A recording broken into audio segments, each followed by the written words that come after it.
Brésil, cette fois-ci, vous allez le voir chez les mini-brésiliens, le rythme n'est pas du tout le même, à commencer par la date de rentrée, puisque nous ne sommes pas dans le même hémisphère. Et vous nous emmenez où, Fanny? Bonjour. À l'école, William. En plein mois d'août, à Recife, dans cet hiver brésilien qui n'en est pas vraiment un, c'est la rentrée scolaire pour Daphna Kramer, 11 ans. À peine le temps d'un petit déjeuner, l'école commence dès 7 heures. Pour la première tourma, la première vacation de la journée. Le quotidien des 1540 élèves de cette école publique est divisé en 2 vacations. Chacun choisit son camp, celui du matin ou de l'après-midi pour 4 heures de cours en moyenne, bien moins que chez nous.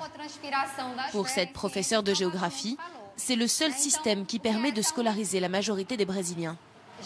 Souvent, ces élèves n'ont pas de structure familiale. Ils ne sont pas soutenus à la maison, alors ils voient plus l'école comme un refuge.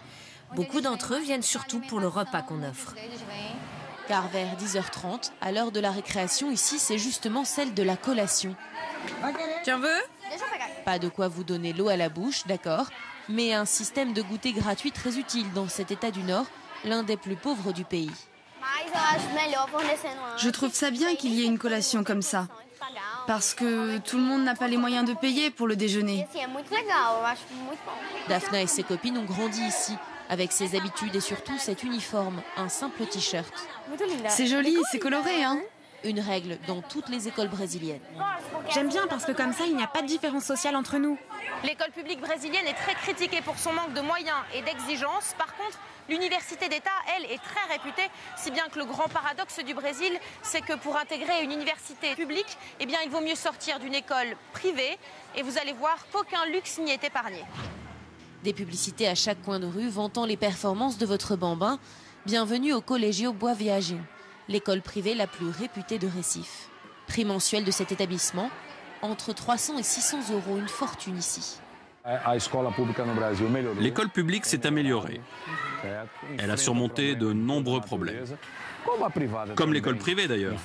Sauf que dans l'école privée, ce que je constate, c'est que les canaux, les moyens de communication et de décision sont beaucoup plus rapides. Et voilà leur dernier gadget de communication.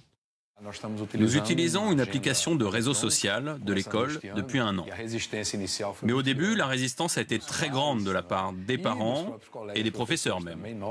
En un simple clic, les parents peuvent savoir à distance ce que leurs enfants étudient, mangent et même chantent. À la sortie, cette mère de famille un peu geek est ravie. J'ouvre l'application et je sais tout ce qu'il fait, ce qu'il a étudié aujourd'hui à l'école et les devoirs qu'il doit faire en rentrant. C'est très pratique.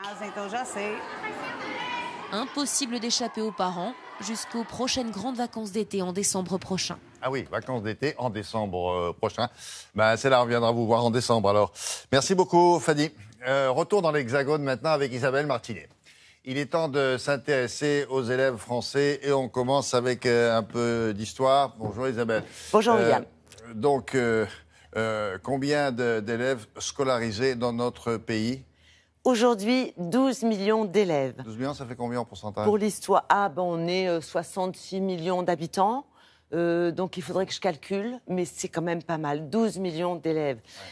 Et c'est une belle histoire que celle du monde de l'éducation, avec une date, 1882, une loi qui porte le nom de son instaurateur, Ferry, Jules de son prénom, alors ministre de l'Instruction publique, et qui va rendre l'instruction laïque, gratuite et obligatoire pour les enfants des deux sexes à partir de 6 ans. Ça veut dire que les enfants ont le devoir d'éduquer les enfants, soit à l'école, publique ou privée, soit à la maison par leurs propres moyens.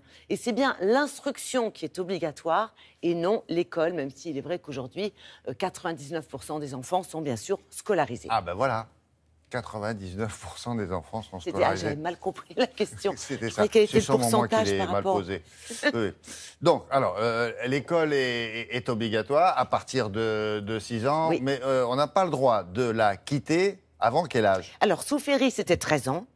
Puis le général de Gaulle a prolongé jusqu'à 16 ans en 1959.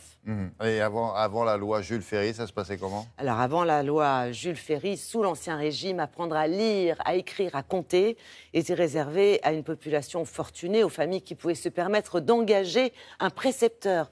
Dans les villages, les enfants de paysans étaient alphabétisés par les prêtres, et sans doute de façon insuffisante, puisque à l'aube de la Révolution, on a 47% des hommes seulement et 27% des femmes qui savent signer le registre du mariage. Alors, longtemps, les filles n'ont pas eu droit au même enseignement que les garçons. Pourquoi? Eh bien, parce que durant des siècles, le rôle de la femme s'est limité à celui d'épouse et de mère. Oui. C'est-à-dire la femme va seconder son mari et élever chrétiennement ses enfants. Donc, qu'est-ce qu'elle apprend?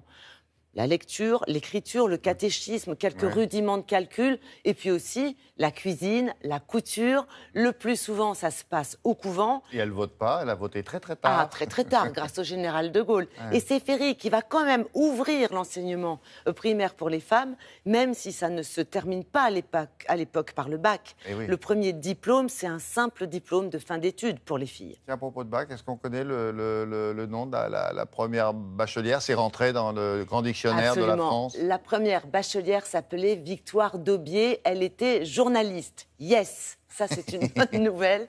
Et elle a dû, figurez-vous, demander l'autorisation pour se présenter à l'épreuve du bac qu'elle obtient en 1861 à l'âge de 37 ans. Non. Oui, 37 absolument, ans 37 ans. Pour conclure sur le passé, une question capitale. Oui. Est-ce que c'est vraiment Charlemagne qui a inventé l'école, comme le dit la chanson? Alors, comme le dit la chanson, en fait, il a inventé l'école, mais pas vraiment telle qu'on la connaît. En fait, il a établi un cadre, il a légiféré sur l'instruction du clergé dans l'objectif que ce dernier éduque ensuite le peuple dans la foi chrétienne. Mais dans la pratique, en fait, il a avant tout formé un corps d'élite qui a servi son autorité, qui a surtout servi à maintenir la paix. C'est déjà pas mal. L'objectif prioritaire était politique, et puis ensuite, ça a donné ce que l'on connaît aujourd'hui, l'école. Mais un corps d'élite qui évoluait au milieu de la religion, ou grâce à la religion. Grâce à la religion pour l'éducation. Bon.